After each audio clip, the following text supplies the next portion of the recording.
Hey everyone, this is Tim from Your Six Tech. Today in the studio, I'm going to show you how to renew your subscription for Xbox Game Pass on your Xbox One. This is very easy to do. So just on the home screen here, let's go up to Settings and select this. Then go down to Account, and then go to the right and go to Subscriptions. And select this, and type in your password if you have one. Now it's going to bring you to a page where you can see all your canceled subscriptions, or if you have an active subscription for Game Pass.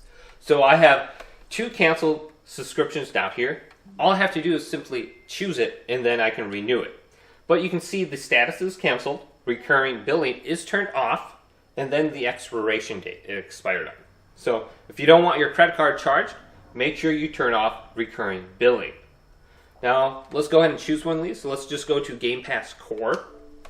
Then the first thing on the top is Renew. Xbox Game Pass Core, 12 months. So let's select this and go to Renew. And then I have to go ahead and go to Join Now right here. So 1 month for $9.99. Let's go to Join Now, or you have options. So if we go to Join Now, we'll have to enter in our credit card information, or if we have that on our Xbox already, we shouldn't have to type it in. So it's going to bring me to this page. I have to type in my PIN one more time. And it's giving you some information about recurring billing, that it's going to be turned on. So just go through this process. You'll have to enter in your credit card information from here. Hopefully this video did indeed help you out. If it did, leave it a big thumbs up and subscribe to my channel down below for more tech up videos coming up next on Your Six Tech.